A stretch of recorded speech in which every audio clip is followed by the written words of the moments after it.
Tony dice que él cree que hay que hacer lo que se espera. Bueno, pues a veces sí y a veces pues creo que no. Porque claro, ¿no? Aunque las mujeres llevan en las vidas profesionales, en las fábricas, en las granjas, en las universidades, llevan muchísimos años y no se ha esperado que las mujeres desempeñaran puestos de una cierta autoridad. Y no me refiero a autoridad en el sentido de poder, sino en el sentido de saber. La autoridad que se le reconoce a las personas que saben cosas. Las escuchas para ver qué dicen, porque te importa lo que dicen y porque te puede servir.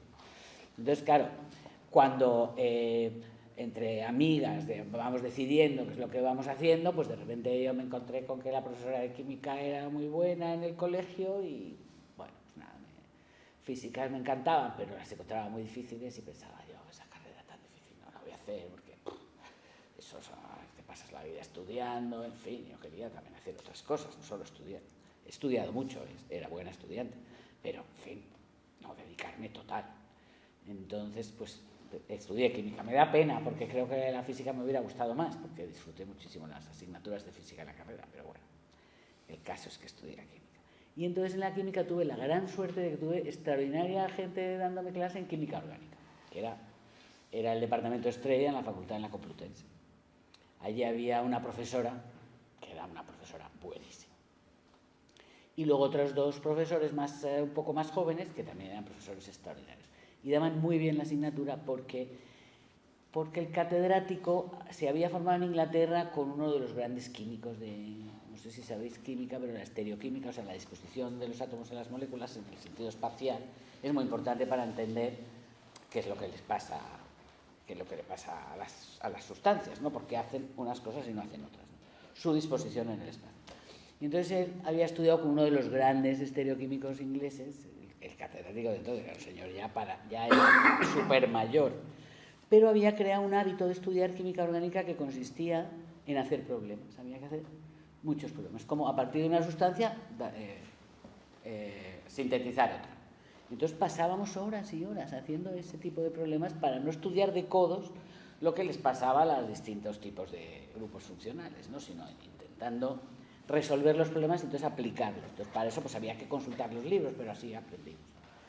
Y la verdad tuve la suerte de que éramos un grupo de 2 mujeres y 2 hombres de súper amistad y estudiábamos juntos y fue delicioso. Luego les he perdido de vista, la verdad. Bueno, a 2 de ellos no, porque se dedicaron a la investigación, pero a otro que era un tipo fabuloso y que es profesor de instituto en Madrid, que era un hombre un hombre muy inteligente y muy divertido, pues sí, les perdí de vista. Bueno, pues esas cosas que pasan.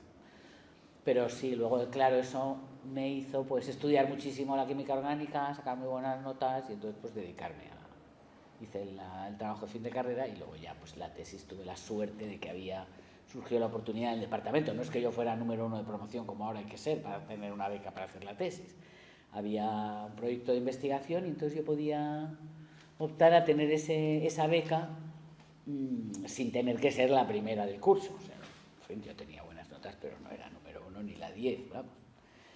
Pero bueno, pude hacer la tesis y la verdad que eso me gustó mucho. Me gustaba mucho, o sea, realmente consideré que mi deseo se había cumplido con aquella beca. O sea, que yo entraba en el laboratorio, era divertido, me gustaba muchísimo el procedimiento, yo cada día ponía una reacción. Yo llegaba por la mañana y por la noche cuando me iba a mi casa tenía el resultado. Bajaba, subía cromatografías líquido, pues me salía la gráfica chon. Yo veía que ahí había varios productos, luego bajaba hacia mi espectro de resonancia magnética que me encantaba, llegaba a la máquina, ¿sabes? Una máquina enorme, yo me sentaba allí, empezaba a dar los botones, aquello, salía el espectro, yo subía con mi espectro, ¿sabes? Mira, aquí me ha salido, aquí está el alcohol y tal, en la posición 4 y tal. Y la verdad esos fueron unos años deliciosos porque, bueno, cuando eres joven, fue la época también de la movida madrileña, salíamos muchísimo, yo tenía mucho cuidado porque tenía que poner las reacciones en hidruro de litio y aluminio, en atmósfera de nitrógeno, sin que hubiera nada de humedad, ¿sabes? Entonces aquello exigía una cierta concentración.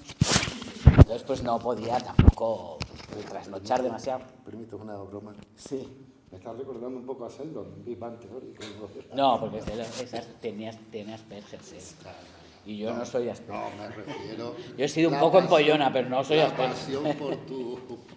No, pero que lo pasé bien, pero luego, cuando me tuve que poner a escribir la tesis, pues encontré que aquello era un trabajo que no era demasiado interesante. O sea, que yo lo había pasado bien, pero que luego eso puesto en perspectiva, pues sabes, se llamaba, el tipo de reacción al doble enlace carbono-nitrógeno, que y yo decía, esto es una bobada, ¿sabes? Realmente, ¿dónde voy yo con esto ahora? Y entonces, pues empecé a dudar. Eso fue lo que pasó. Y entonces ya, pues empecé a preguntar a la gente que tenía más o menos cerca y nadie daba crédito. ¿Pero qué te pasa? Digo, pues es que el momento de escribir la tesis, no sé si tenéis amigas o amigos, ese momento es un momento de crisis total. O sea, te parece que todo es un horror, que no vas a poder escribir aquello, que escribir es horrible. A mis estudiantes de doctorado también les pasa, ¿no? Y yo digo, no, tú no te preocupes, tú tienes que seguir por la mañana todo, 4 páginas todos los días, como si no pasara nada. Pero es un momento como de crisis, te pones a escribir sobre lo que has hecho y dices, menuda memez, pero ¿esto dónde va? O sea, lo pones en perspectiva en todas las cosas que se han hecho en la química a lo largo de la historia y te parece de traca. Y entonces, bueno, pues ahí de repente pedí mi beca para ir de postdoc al extranjero, estuve en Berlín, en el Instituto de Química Orgánica, bueno, y luego ya por razones personales, horribles circunstancias que me pasaron, pues tuve que volver a Madrid antes de tiempo. Y entonces a la vuelta fue cuando ya la crisis fue total. Y dije, no, esto de la química orgánica lo voy a dejar, porque esto es absurdo, esto es una memez enorme, no tiene ningún valor. Bueno, esas crisis que se pasan en la vida, ¿no? Es igual de importante que cualquier otra cosa que puedas hacer o no. Pero de repente también por razones personales, pues yo decidí que no, que me iba a seguir con él. Me dieron una beca y tuve que ir al profesor que me había apoyado a decirle que gracias, pero que me iba a dedicar a otra cosa. Entonces ya empezaba a trabajar. Yo había conocido periodistas mientras hacía la tesis y pensé que era mucho más divertido el periodismo que la investigación. La investigación era un petardo y que los periódicos eran una cosa mucho más divertida. Entonces, a través de amigos, siempre alguien te apoya, ¿no? No llegas a los sitios, hola, quiero escribir aquí, sino, bueno, a través de... Empiezas a decir, oh, qué horror, quiero dejar la investigación, si alguien me ayudara, a lo mejor... Entonces, pues a través de no sé quién, pues empecé a trabajar en un periódico que se acaba de abrir en Madrid, conocí a Tony ahí.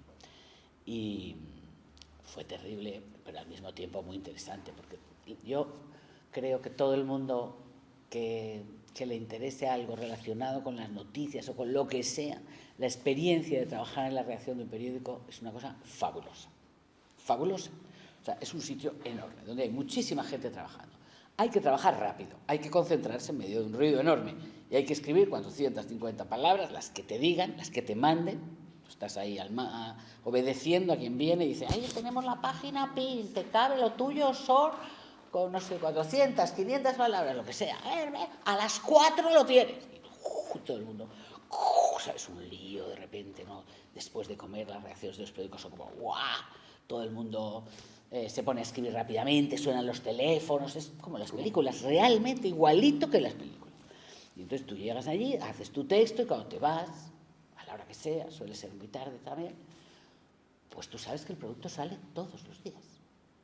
Y eso es una cosa fabulosa. O sea, eso es una experiencia, yo creo que de las cosas más bonitas que yo he hecho. Porque luego me he divertido mucho como trabajo en historia de la ciencia, pero esa experiencia cortísima que fue aquel año que trabajé en aquel periódico, era un periódico, bueno, acababa de salir, empezaban los ordenadores, os podéis imaginar, cuando pasamos de la máquina de escribir a los ordenadores, la que se organizó. Llegaron unos italianos, decían, a ver, que están aquí los italianos en el piso de abajo, ahora van a poner los ordenadores, a ver, María Jesús, ¡pum! Entonces llegaban y te ponían un ordenador. Así te da un ataque, porque claro, nunca, ¿sabes?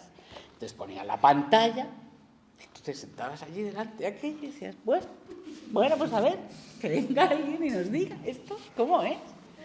Y entonces, que vienen los italianos. Venían los italianos, que eran unos que venían de un periódico de Italia, que habían montado, también lo habían informatizado.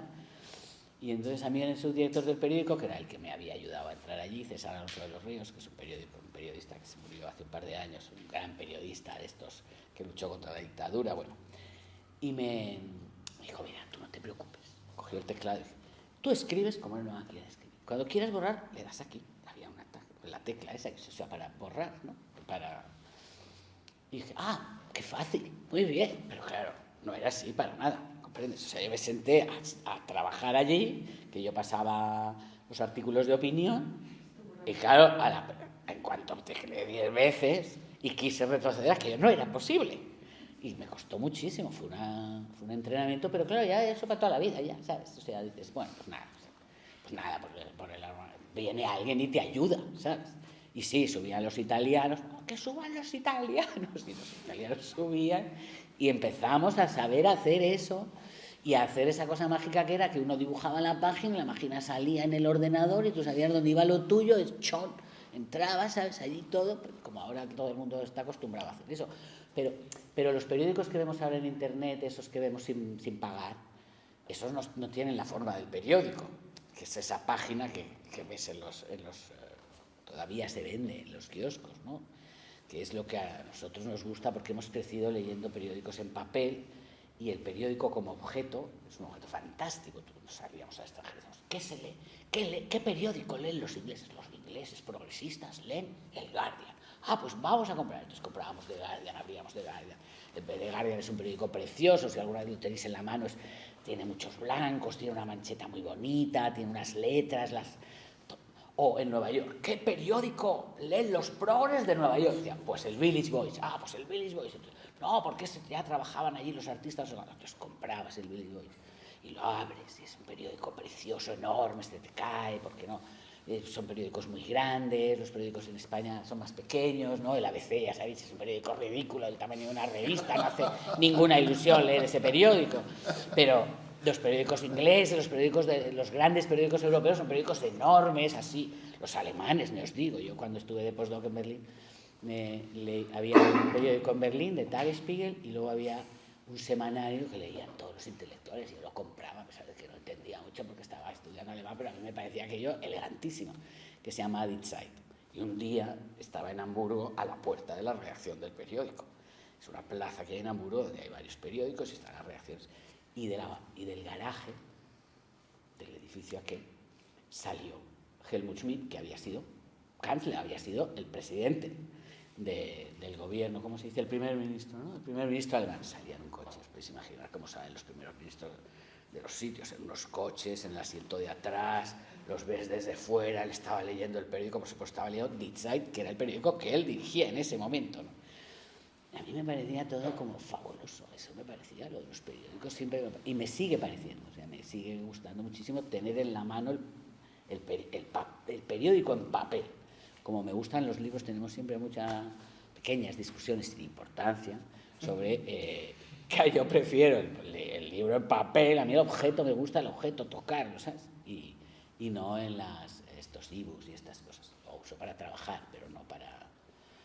Y no siempre, pero para disfrutar. Yo prefiero un libro. Si hay que cargar con 10, yo cargo con 10, no me importa, cojo una maleta carrito y meto mis libros y me los llevo de vacaciones, no me importa nada. Entonces, bueno, pues eso sí compartimos esa pasión un poco por la lectura y por escribir, ¿no? Yo empecé a escribir muy tarde, empecé a escribir cuando escribí la tesis, nunca antes había escrito nada. Y yo me puse a escribir y me decían, y yo descubrí que quería escribir la tesis de una manera que no era la manera extraordinariamente erudita, que no entiende nadie, ¿sabes? Sobre una cosa además tan vitigudina como el doble enlace carbono-nitrógeno, que era una cosa, ¿sabes? O sea, y entonces pues yo intenté que no fuera demasiado pedante. Esto fue mi modestísima pretensión, que no lo conseguí porque ya venían los directores de tesis a corregirte todo y a ver si te ponías ya insoportable, y yo intentando como mantener el tipo, peleándome con él. Pero luego ya, pues sí, la verdad, cuando volví de Berlín, pues ya decidí que no quería, que los laboratorios no me apetecían y que quería otras cosas. Ya había visto, había salido, y ya sabía que el mundo era más grande, que el laboratorio es en el que yo había crecido, que estaba muy bien, la gente era muy interesante, pero disfruté muchísimo, pero bueno, me pareció que no. Y entonces pues empecé a trabajar así en los medios de comunicación y pasé como 5 años fuera del mundo académico, hasta que ya trabajé en el gabinete de un ministro, le dieron una que le dejaron tiritando, y yo dije, aquí ya me han visto, me voy de aquí rápidamente. Y entonces vinieron, siempre ya sabéis, cuando hay relevos en los ministerios, las personas son muy educadas y se acercan a ti y te dicen, oye, te puedes quedar si quieres. No importa si te interesa, porque, bueno, hay maneras, ¿no? Bueno, la mayor parte de las veces, por lo menos aquella que yo presencié, aquel relevo en el ministerio, bueno, pues el jefe de gabinete, el ministro siguiente, vino y me dijo, oye, si quieres, fue un año, solamente lo que duró aquella experiencia en la administración, pero fue suficiente. Y si te quieres quedar, y dije, no, si yo he venido con esta persona, si esta persona se marcha, yo también me voy. Cosa que ahora no es habitual hacer. No, pero me fui con una mano delante y otra detrás, porque yo no tenía No nada, es habitual todavía. más que nada, ¿no? El paro me dio. Bueno, y ya estábamos juntos, y entonces, bueno, pues ya pensamos, bueno, pues ya veremos, ¿no? Y entonces, pues ya fuimos trampeando. Pero sí pude regresar al mundo académico y a la investigación, también gracias a amigos que me dijeron, oye, bueno, ¿por qué no hablas? Entonces hablé con Emilio Muñoz, que había sido bueno, Emilio ha sido, digamos, el que ha inventado la política científica en España, fue el que hizo la política científica con el primer gobierno de Felipe González, ¿no? Y entonces, bueno, pues él había tenido mucha experiencia política y se había ya retirado de las responsabilidades políticas y estaba dedicado a analizar las políticas científicas. Y entonces, pues yo le conocía de hacía mucho tiempo también, y entonces pues fui a verle, le dije, ¿qué te parece? A lo mejor yo podría regresar a la investigación, podría hacer algo de historia de la ciencia, ¿qué te parece? Yo había estado haciendo unos cursos mientras trabajaba en la prensa.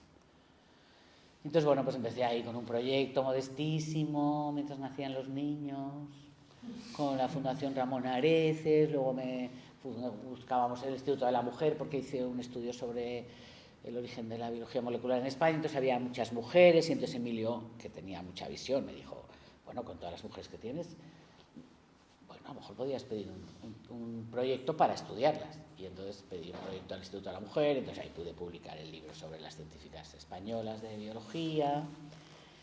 Y entonces pues ya me propuse pues que ganar una plaza, claro, porque esto si no, pues estás todo el día lampando, ¿no? Con proyectillos, siempre a la cuarta pregunta. Entonces iba concursando, me fui presentando a cosas, trabajaba muchísimo, pues metíamos a los niños en la cama y yo me ponía a escribir sobre lo que había investigado ese día, ¿no? Y trabajé muchísimo, mucho tiempo, hasta que ya, pues un día, pues ya gané una posición. Pero me costó muchísimo, sí.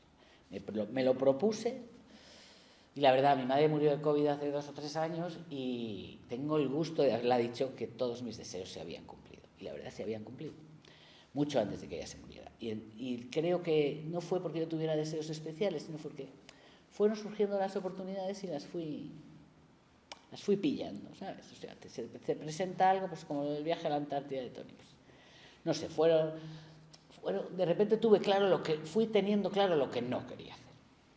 Fueron pasando cosas que me fueron situando en el mundo, ¿no? Bueno, la verdad es que hubo cosas muy agradables y al final, pues sí. Me acuerdo cuando me quedé embarazada de nuestra tercera hija, que Carmen, le dije a Emilio Muñoz, seguía siendo mi jefe, le dije, bueno, tengo que decirte, porque al momento que dices que estás embarazada, estás haciendo una carrera, la gente cree que no quieres trabajar, que lo único que quieres es tener niños, ¿no? Y yo tenía muchísimo miedo de que la gente pensara eso. Entonces yo estimulaba la tripa el primer trimestre, no sé, a que nadie lo viera. Decía, porque me van a echar, es que van a pensar que no quiero trabajar. Decía, yo quiero seguir trabajando. Y entonces cuando ya no tenía más remedio, ya la cosa empezaba a resultar como un poquito evidente, pues ya decía, bueno, mira, tengo que decirte que está pasando esto y tal.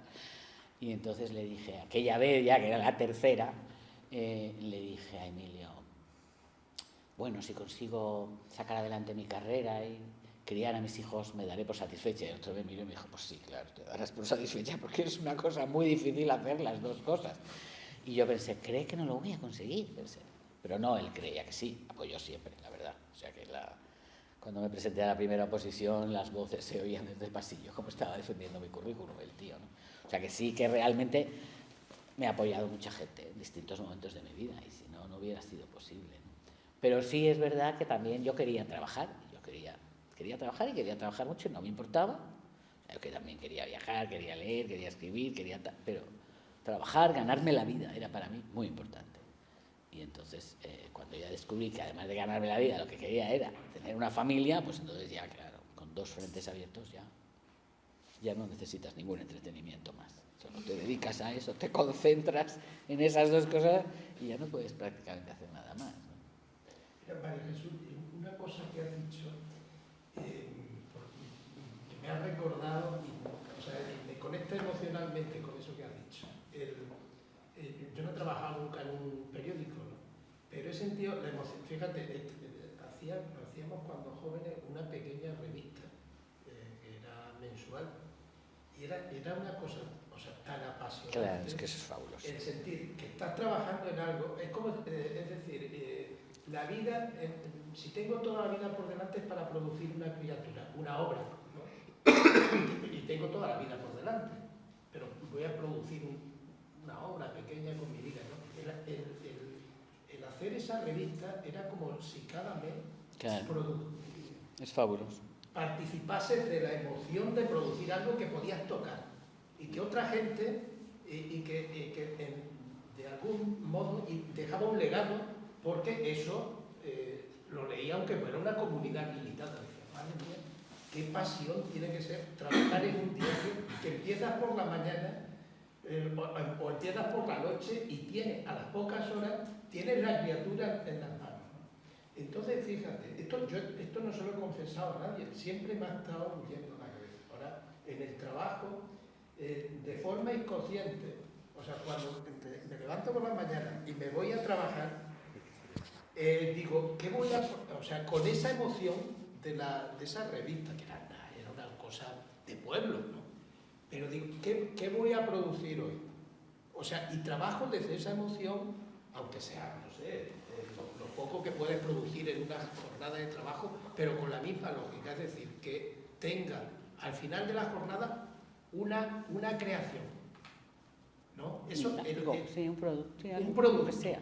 Eso es apasionante. Yo creo que si pudiésemos pasar por la experiencia de trabajar en una cosa colectiva, o sea, yo lo que creo es que estas cosas en las que mucha gente trabaja a la vez y salen bien en el sentido de que La leche. aparece una máquina y saca la cosa, ¿sabes? Chon, chon, chon, chon. Y sale 1, 2, 3, los miles de ejemplares que sale el puzzle se imprime cada día, porque mucha gente está trabajando a la vez y se pone de acuerdo. Uno dibuja la imagen, el otro la rellena, el otro hace la foto, el otro la corrige, el otro la tal. Es una cosa. El trabajo, ser parte de un colectivo es una de las cosas mejores que puede ocurrir a nadie. O sea, trabajar en soledad es atroz. O sea, yo cuando hago estas investigaciones que hago de historia de la biología, que a lo mejor hay poca gente en España, tengo que irme al Quinto Pino para encontrarme con gente que trabaja en cosas parecidas y poder hablar de eso.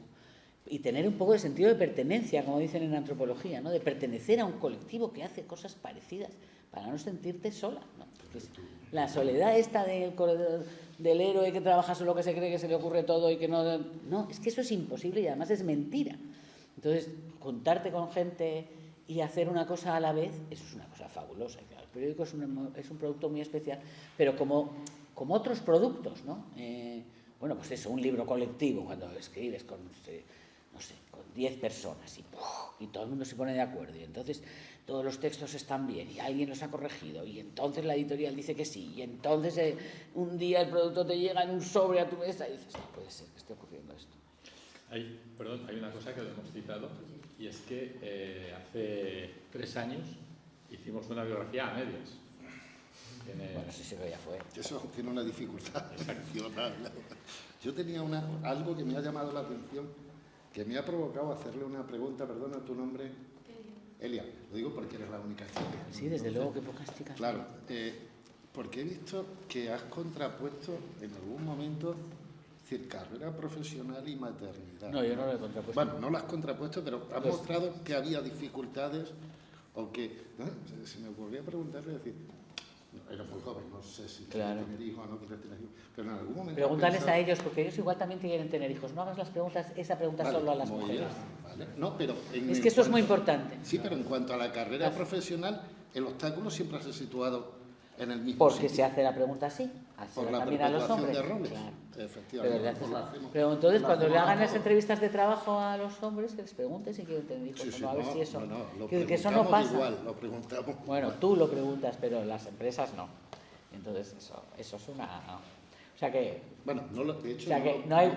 no lo preguntamos directamente. ¿Sabes? O sea, que no te preguntes esas Pero, cosas. pero bueno, es decir, si en algún momento dado, es decir, pues yo he detectado eso, ¿no? Que se contraponía. Porque nosotras hablamos de eso y los hombres no. O sea que, mira, una vez le dieron el premio Nobel a Rosalind Yalow, que era una científica británica, estadounidense, judía, que había tenido, bueno, una mujer que había peleado muchísimo y había hecho unos trabajos muy interesantes. Entonces, cuando le dieron el Nobel, sabéis que la ceremonia Nobel tiene muchísimas partes. Y hay una que es como la más corta, que es en el banquete, ese que sale, que está todo el ayuntamiento, que es el ayuntamiento de Estocolmo, que lo llenan de mesas, entonces entran los reyes, entran los tal, todo el mundo entra muy elegantísimo, las mesas enormes, todo el mundo cenando allí y tal.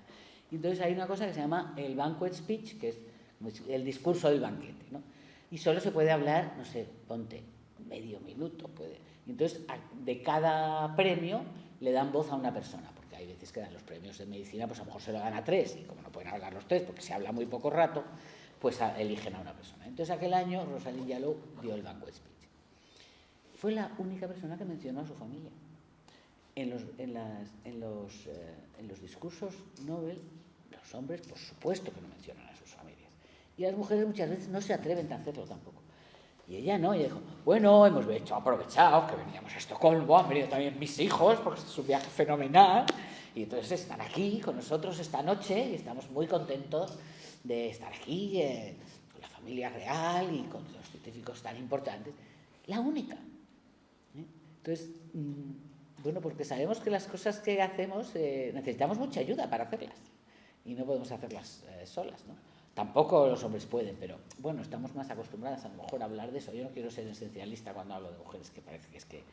Pero sí es verdad que hay algunas diferencias que son culturales, ¿no? Aparte de las anatómicas que saltan a la vista y que pueden ser también anatomías diferentes entre hombres y anatomías diferentes entre mujeres. O sea que, en fin, eso no sería lo principal, ¿no? Entonces la cultura es... Y entonces, claro, pues sí que esta hablaba de su familia. No, casi nadie habla, y yo desde luego procuraba no hablar cuando me embarazaba, porque pensaba, Dios mío, me van a poner de patitas en la calle. Bueno, no me van a poner de patitas en la calle porque eso no se hace cuando haces carrera investigadora, pero sí te pueden decir... ¿Cómo te atreves? Dices, ¿cómo? ¿Que no quieres trabajar? Y claro, yo dije, no, esto no me lo van a decir, primero porque voy a tardar muchísimo en decir que estoy embarazada, y segundo porque voy a trabajar muchísimo y no se van a dar cuenta de si estaba embarazada, ¿no? Pero sí es... pero no hay que preguntar eso a las mujeres, hay que preguntárselo a los hombres y a las mujeres o a nadie. Muy bien. Porque si no, eso es el origen de todo. Te cuento una anécdota de recursos humanos. Un día llama una chica que tiene problemas fuera de los permisos regulados y tal, que llama una chica que necesita unos días para un tema concreto y que si le podíamos dar permiso y tal. Y bueno, sí, digo, pero tu marido... No, es que mi marido no puede porque está trabajando. Digo, ¿cuántos días son? Dice 6. Digo, pues vamos a hacer una cosa. Nosotros 3 y la empresa de tu marido parecía otros 3. Y no perpetuar, porque era ella la que iba a encargarse del tema con los hijos los 6 días, ¿no? Entonces, eso es una anécdota de un tema concreto, que es verdad que esas circunstancias se dan hoy en día de perpetuación de roles. Pero bueno, la pregunta era, en cualquier caso, ¿alguna vez que habéis pensado en el futuro, os habéis planteado que pueda haber una contraposición, que tengáis que elegir de alguna forma entre tener familia y tener una carrera profesional exitosa? No la habéis pensado todavía, probablemente, evidentemente. Con que consigáis Bueno, trabajar un algunos poco. sí la podéis pensar, ¿no? Yo pienso que hasta que no se dé la oportunidad o esté un poco las cosas más tranquilas, en este caso tanto mi pareja como yo, creo que no es un momento de pensar en tener un hijo porque sería algo egoísta, tanto para mi pareja como para mí, como también para mi hijo, porque si yo no tengo la oportunidad de poder criarle o que tenga un sitio estable en el que vivir, estoy perjudicando tanto a mí como a esa futura persona que va a venir de mí y de mi pareja. Así que creo que hasta que no haya esa estabilidad no me planteo el poder tener hijos, pero sí quiero. Bueno, estos son deseos que hay que formulárselos. Si los tienes bien y si no, pues también. Es como el trabajo. Pues. En China han empezado a pensar así y hay tienen un problema de natalidad, que antes prohibían tener hijos y ahora tienen un problema de la pirámide de natalidad también.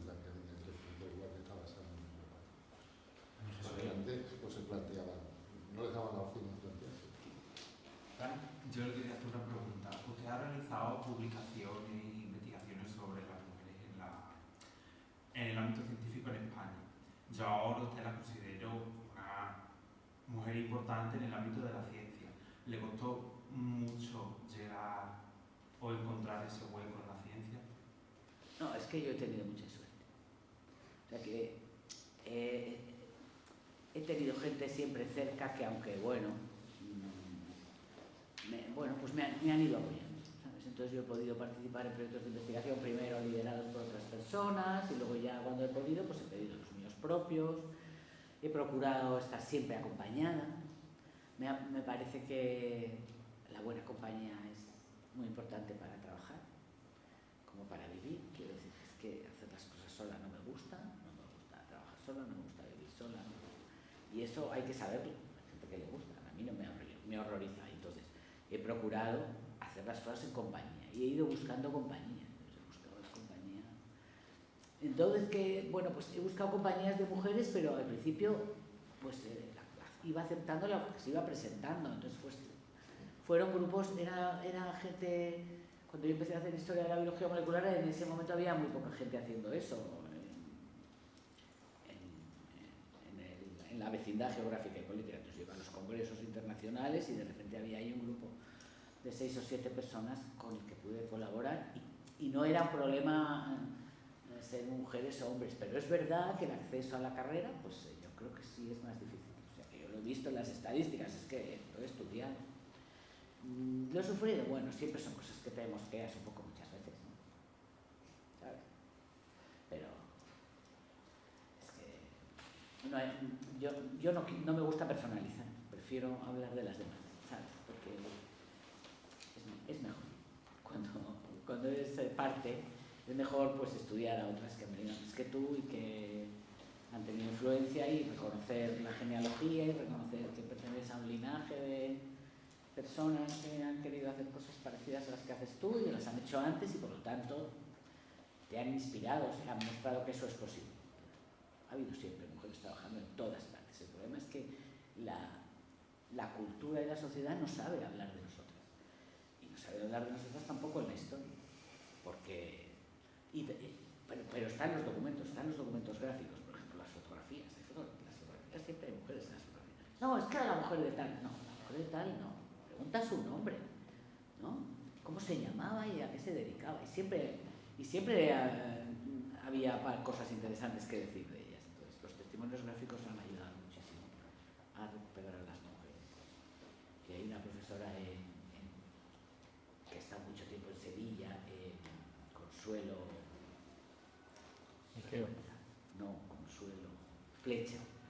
Flecha, que es una investigadora pionera en estudios sobre científicas españolas, se fue a estudiar a las primeras universitarias y lo que cogió para encontrarlas fue las orlas, las fotos que se hacen al final de la carrera en todos los años en las universidades, que estaban guardadas en los archivos.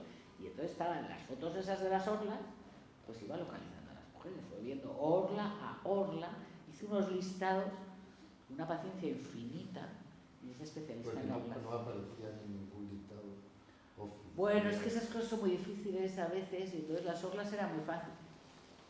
Las orlas eran muy fácil. Y muy inmediato. Y es que los testimonios gráficos tenemos que creer en ellos, porque son fundamentales. Aquí tuvimos a Margarita Salas, aquí en Extremadura, y colaboró en muchas cuestiones.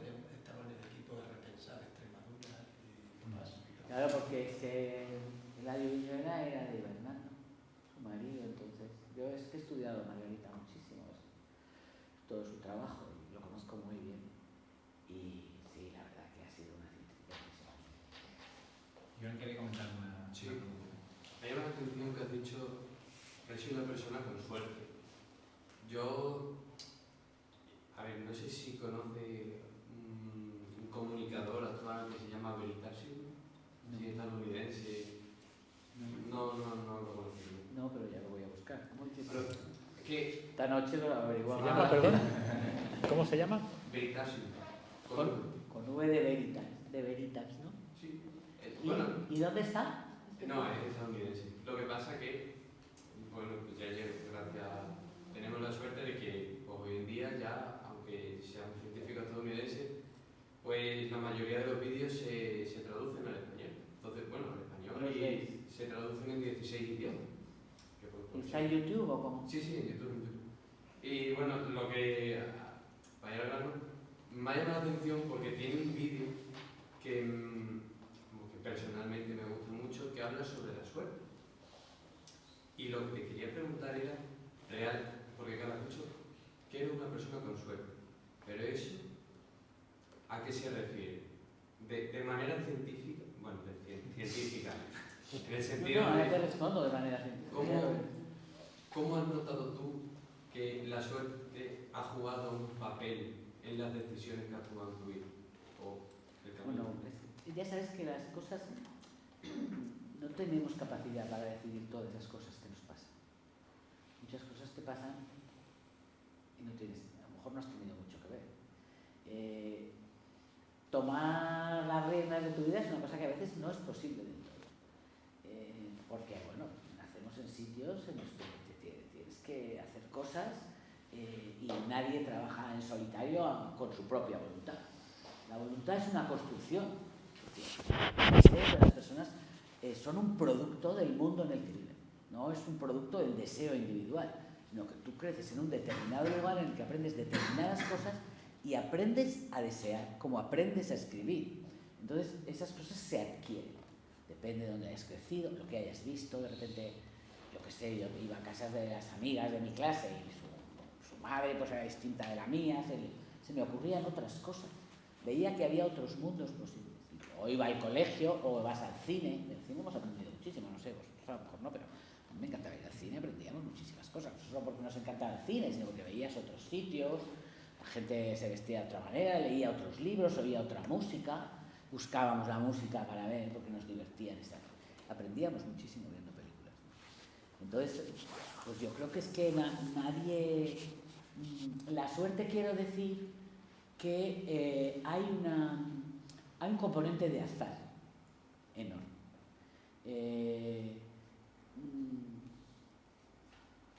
No sé si se puede decir que las cosas se pueden explicar científicamente o no. Creo que eso es una sobredimensionalización de la capacidad de la ciencia para hacer cosas.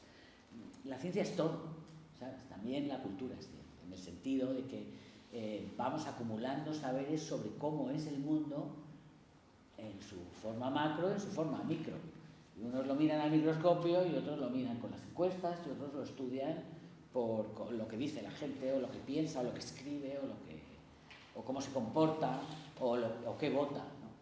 Entonces lo que hay es conocimiento y la gente se especializa en determinadas cosas. La palabra ciencia ha adquirido un valor, yo creo, cuasi religioso que me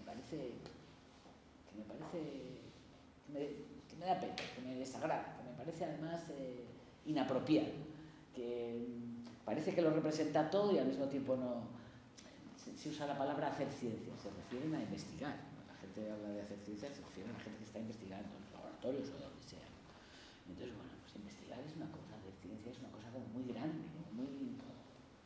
Yo no me atrevo a hacerlo. Por eso te digo que lo de científicamente no me...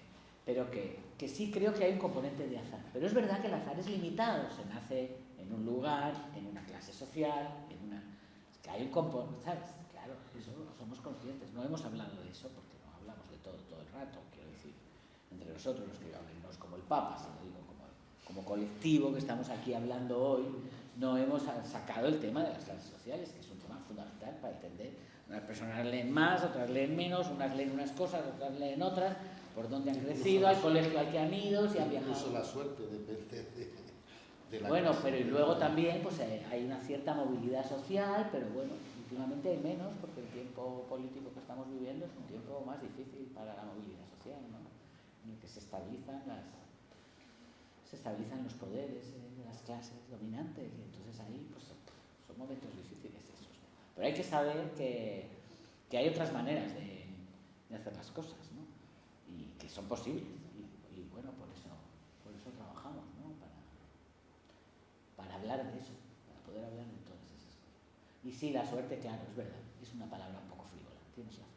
Hay que usar el término azar, que es más correcto, y el término luego de las circunstancias en las que una persona crece y desarrolla su trabajo. Y esa combinación de azar y circunstancias, pues sí, nos hace como somos. No sé quién dijo una vez que la vida es eso que nos pasa mientras estamos haciendo los planes. Mientras haces planes, sí.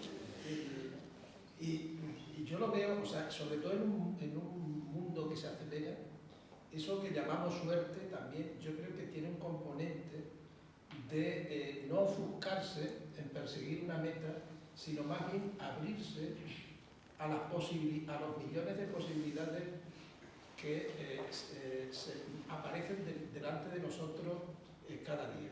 Si aprendemos a mirar más esas posibilidades que a ofuscarnos en una meta, yo creo que nos pasan cosas extraordinarias, que a veces llamamos suerte, pero creo que es un ejercicio de flexibilidad también.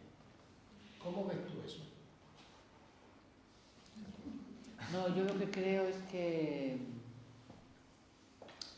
Mira, yo creo que lo más importante, lo que ha sido más importante para mí, y yo lo veo también en comparación con mis amigas, es que yo me he formulado mis deseos. O sea, yo he dicho, yo quiero hacer esto. Y lo he hecho.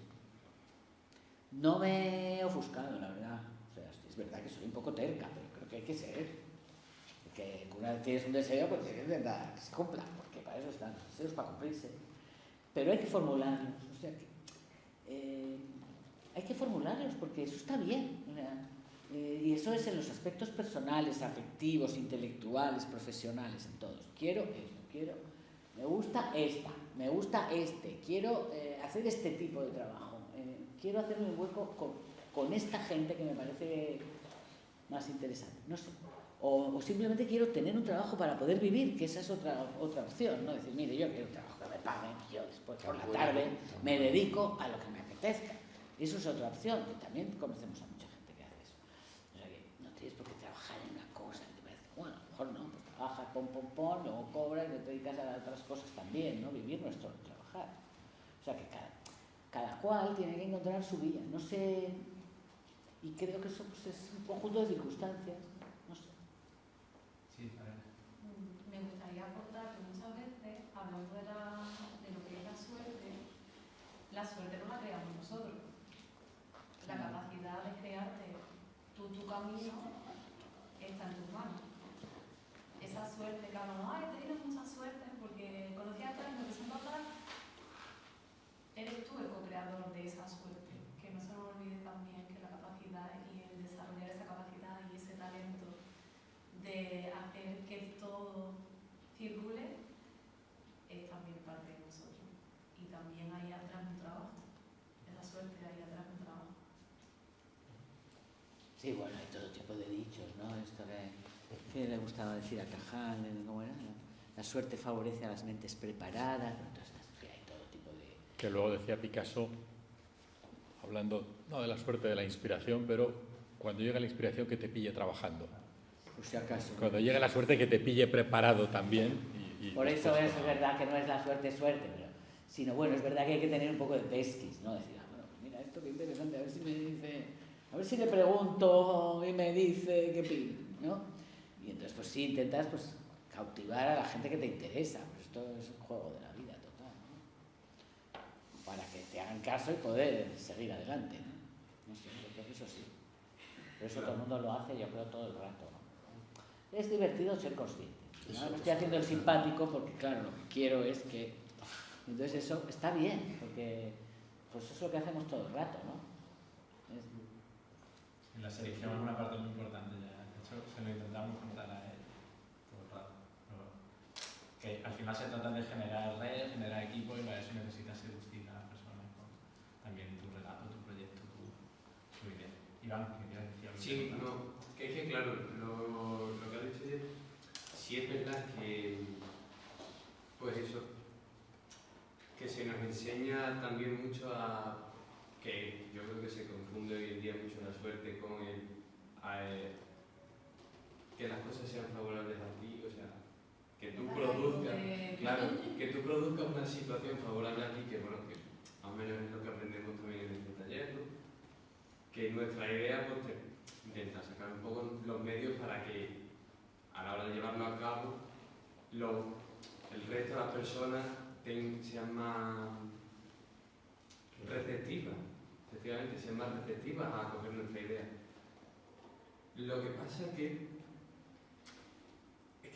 vuestras dos opiniones, por lo que tengo entendido, son un poco opuestas y lo que no termino yo de entender es si realmente en algún momento puede haber algo que no dependa de mí, pero que yo sí he experimentado el decir, por ejemplo, para los exámenes de enero, de tener una carpeta de 1 giga en exámenes, que a lo mejor son 100 exámenes, estudiarme solo 2 y entrar 1 exactamente, es decir, eso es una suerte de... ¿Cuánta suerte has tenido tú a lo largo de tu vida eso?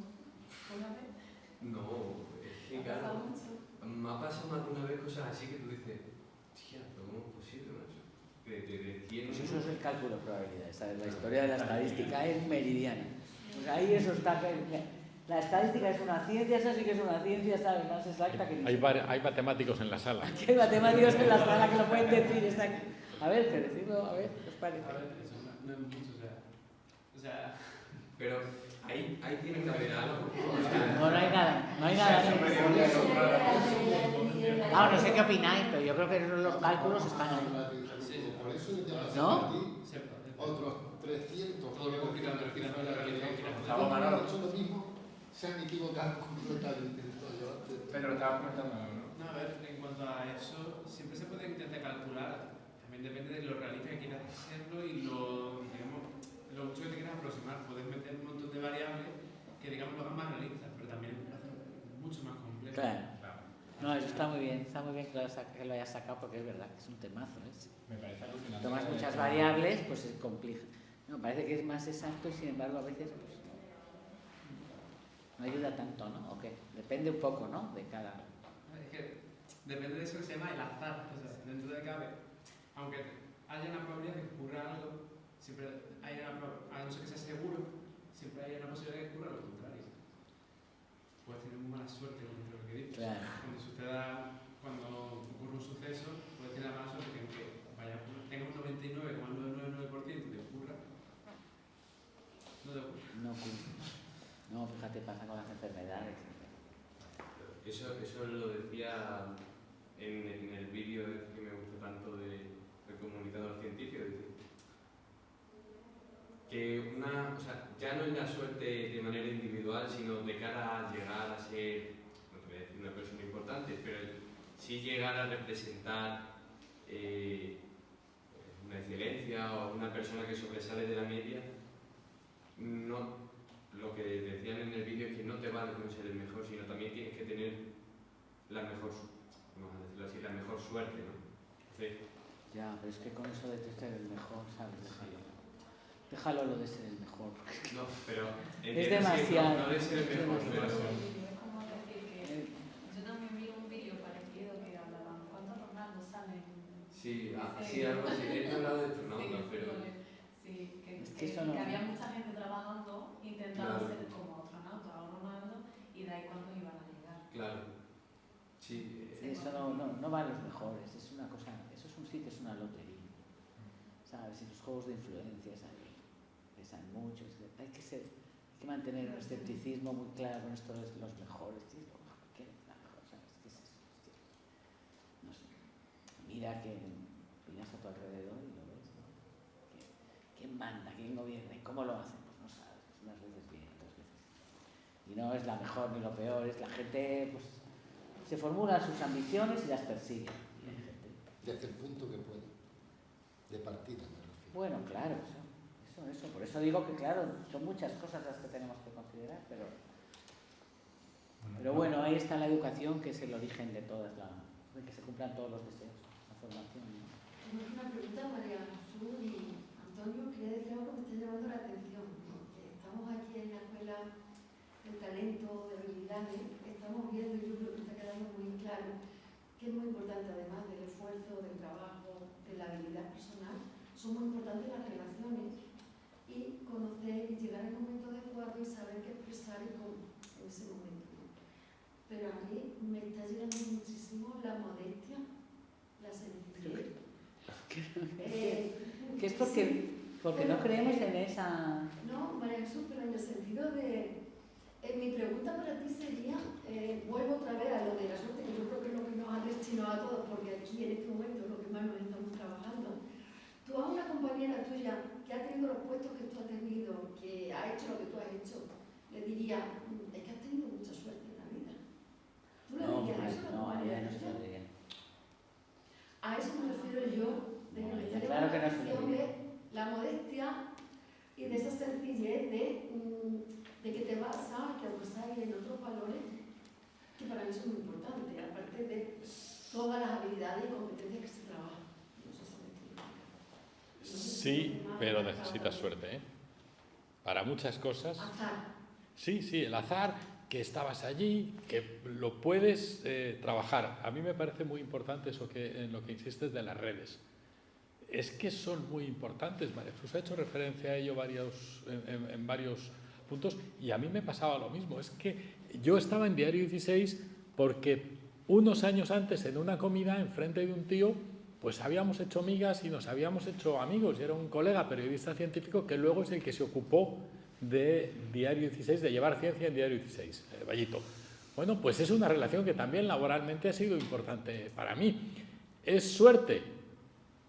El azar que coincidimos enfrente en una comida de periodistas, de estas que os decía antes, pero luego a partir de ahí, bueno, pues te caes bien, tienes otras relaciones y procuras también ese tipo de relación porque es una persona que te interesa y puedes interesar. Es decir, que es verdad que, oye, hay que trabajar y hay que estar listo y que la suerte te pille preparado, pero es que hay un componente notable de suerte que efectivamente no se lo puedes decir a los demás, pero tú sabes el tuyo y es verdad. Antonio, vale, un segundo, Manuel, pero también es importante que en estas redes que se tejen se construyan también desde el momento en el que nosotros contamos los intereses que tenemos.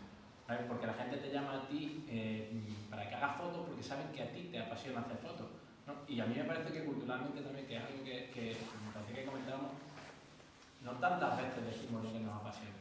Creo que eso es una práctica que tenemos que incorporar sí o sí. Y si a mí me gusta la matemática, pues yo tengo que estar tomando una... Que a lo mejor no te apasiona, ¿sabes? Claro, de la apasiona. Sí, o que te gusta, vaya, que disfrutas haciéndolo. Te pueden apasionar 50 cosas. Te apasiona, pues no te apasiona. No, disfrutas haciéndolo. Bueno, te interesa, es disfrutar. Eso que te gusta, que te gusta. Es que me parece muy intenso, la verdad.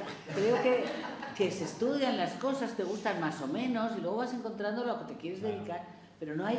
O sea, las vocaciones, yo no creo en las vocaciones. Las vocaciones serán las vocaciones religiosas de las monjas y los curas. Para la gente normal no hay vocación. Tú estudias una cosa que te interesa, por la que tienes una cierta facilidad, porque no vas a luchar contra una pared, a dedicarte a cosas que serías incapaz de hacer. Nadie hace eso. La gente hace lo que cree que puede hacer. Y entonces vas construyendo tus deseos en torno a lo que tú crees que puedes hacer. Que ni eres más lista ni eres más tonta, simplemente pues que en ese momento te ves en ese lugar. Y no me parece que sea esencialista, ¿sabes? Que, pues no, pues estudiar matemáticas es una cosa muy respetable, porque es bastante difícil. Pero bueno, es divertido resolver problemas y las cosas difíciles son más divertidas que las fáciles. Y eso todo el mundo lo sabe. Entonces, una cosa que te cuesta mucho trabajo obtenerla, pues es más entretenida que la que, ¿no? El sudoku que haces a la primera, pues ya no lo vuelves a hacer más, es un rollo alucinante y buscas el difícil. Y ahí a lo mejor estás 3 horas y luego tienes que tirar a la basura, porque no te ha salido. No sé. Creo que se va construyendo la cosa a medida que vas haciendo. A mí me ha llamado mucho la atención y me ha encantado, como has contado tú, que pues una primera fase de enamoramiento o de que te molaba un montón la química orgánica. Sí, luego el muy periodismo, bonita, luego vas aprendiendo, vas descubriendo cosas en el proceso y te vas dando permiso para incorporar nuevos conocimientos, nuevos intereses, y eso mola un montón. Y esa parte de darte permiso también me parece muy chula de, pues yo ahora me quiero dedicar a esto, y lo hago. Pues yo ahora lo intentas, pones toda la energía para conseguirlo. A mí ese aprendizaje me lo llevo para casa porque me parece muy guay. Bueno, yo creo que fue una locura, pero sí, yo era joven y creo que la juventud tiene eso, ¿no? Que te formulas los deseos y vas a por ello. Esto ni habla, esto nunca más. O sea, esto no lo vuelvo a hacer más y voy a hacer esto. Y entonces, pues la gente te mira con condescendencia, sobre todo si es una chica, es joven y tal, y dices, está muy bien, se va a dar una hostia. Pero no, tú vas allí, chon, ¿sabes? Si no. ¿Y tienes un camino nuevo, algún camino nuevo al que te apetezca Vale, tirar no de vaya que cabeza? soy, yo le quiero liquidar. No, nada, si vamos a ser abuelos y todo, comprenderás. No, Estamos en la no. fase 4. Este camino se llama Mateo. Sí, no, eso Ya es que me dices, bueno, ya no. Hay que escribir un par de libros y ya. Bueno, ya llevamos casi 2 horas aquí, aunque ha pasado volando. Hay una pregunta, perdona. que- Es tardísimo. Sí, eso iba a preguntar, que si tenéis alguna última pregunta para cerrar. Referente al tema de la suerte. Habéis dicho que habéis tenido mucha buena suerte o buena azar, pero si hay algún momento en el que tuvisteis mala suerte y por circunstancias de la vida no pudisteis seguir con eso. O sea, me refiero. Sí, claro. Yo tengo ¿Ha una... pasado por experiencia propia? Y Sí. Yo tengo una clarísima que por culpa mía me labré mi mala suerte en una... hace muchísimo. Había optado a trabajar en radio, antes de la radio en la que trabajé luego. Y había pasado una serie de pruebas y estaba en la última. Y en la última, en una conversación que estábamos los 6 u 8 que habíamos pasado con el tipo que tenía que elegirnos, él hizo una pregunta y yo respondí como un imbécil, pero una tontería descomunal. Y no pasé, me sacaron de ahí. Bueno, pues eso, ¿no? Es uno de los... Digo, qué gilipollas, qué mala. ¿Por qué coño se me ocurrió decir esa tontería en vez de otra? Y hubiera hecho cosas completamente distintas. O sea que sí. claro, que me pasó. Yo decía dos deportes, uno era judo y otro era fútbol, y en los dos, en el momento preciso, justo en judo yo competía en Extremadura, estaba en la final y era para acceder ya al campeonato de España. Y justo en la final tuve una lesión muscular de hombro y ya por circunstancias de la vida, de por horario y tal, no pude seguir haciéndolo. Y claro, justo en el momento justo tuve que dejarlo. Pues, Por mala suerte de... Claro, yo Es me que refiero a ya algo sabes- parecido así. sí. Ya sabes que el padre de Tony, que era un periodista muy respetable, era un señor, una vez le preguntaron en televisión, ¿y usted por qué cree que tiene usted esta salud tan extraordinaria y esta capacidad? Porque viajaba a América hasta que fue muy mayor, era un hombre que tenía una salud, no lo parecía, pero él hacía todo, ¿sabes? Dormía poco, no le importaba, escribía muchísimo, trabajaba. Y le preguntaron en esta entrevista, bueno, pero contá Tony mejor que yo, me lo voy a contar yo porque se me ha ocurrido a mí. Entonces, le preguntaron, ¿y usted a qué achaca que le haya ido usted también y tenga usted esta salud tan buena? Mire, yo creo que todo esto ha sido porque yo nunca jamás he practicado ningún deporte. Es que el deporte practicado en exceso estropea las rodillas y estropea las cosas, ¿sabes?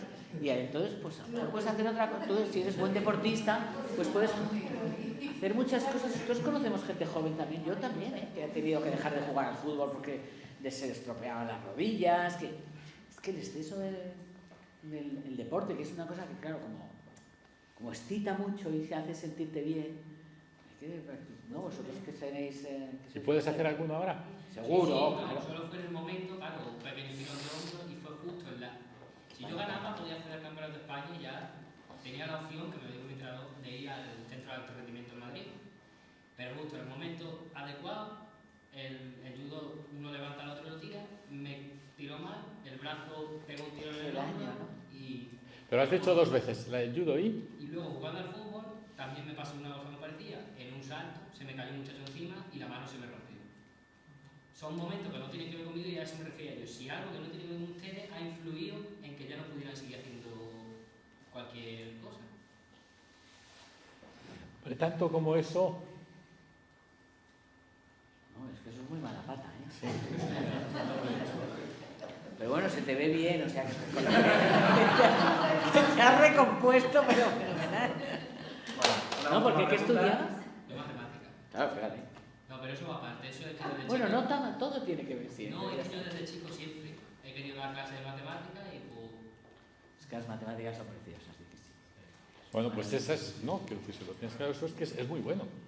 Es una maravilla. Las matemáticas es de las cosas más bonitas del mundo. Tú tenías una. Sí. Sí, con el tema que acabo de mencionar, muchas veces tenemos suerte, ¿no?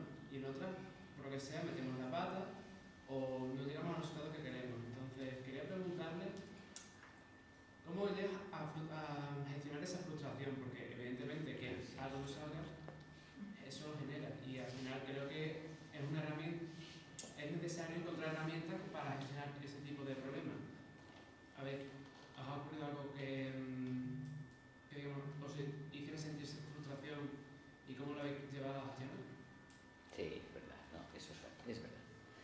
la baja tolerancia a la frustración es una fuente de problemas enormes, ¿no? Parece que, bueno, es una cosa que yo creo que les pasaba, por lo menos cuando yo era muy joven, a los drogadictos, ¿no? Perdían la voluntad y entonces no soportaban que las cosas funcionaran mal, no solamente por no consumir la droga concreta que necesitaran en ese momento, sino porque ya era una pérdida total de control sobre su propia vida. Y la baja tolerancia a la frustración es un problema enorme, ¿no? Yo creo que es muy difícil, soportar yo las cosas peores que me han pasado en la vida ha sido perder a gente que quería, que se me muriera gente. Y eso es muy difícil de soportar. Eso es una cosa insoportable. Pero el trabajo distrae de eso. Entonces, para mí el trabajo siempre ha sido como una fuente, ¿sabes? Lo personal ha sido más importante en mi vida que lo profesional. Entonces yo me he refugiado en lo profesional, eso es típico de las mujeres. Te refugias en lo decía Madame de Châtelet, que era una francesa listísima, que fue la que tradujo a Newton al francés, ¿sabes?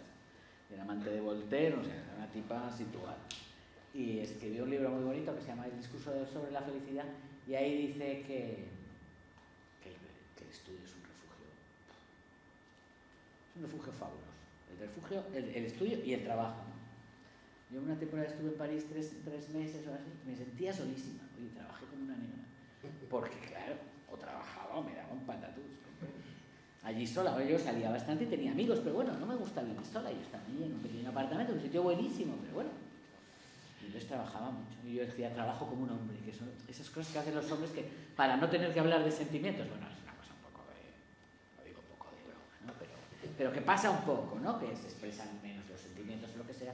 Y entonces yo tengo una amiga francesa que dice, trabaja como un hombre. Pues yo también trabajo. Yo tengo una amiga que dice, oye, yo también trabajo como un hombre, porque trabajas para olvidar lo demás, ¿no? Se te va, ¿no? Tengo una amiga que dice, hoy estoy torpe como un hombre, lo dice muy habitualmente también. Bueno, Susan Faludi decía, quiero tener el mismo trabajo que tienen los hombres tontos. ¿Sabes? Que es de las primeras feministas así que escribió una que se llamaba Revolución o Reacción, no me acuerdo cómo se llama, ¿no? Es el libro de Susan Faludi que es como, por favor, ahí voy.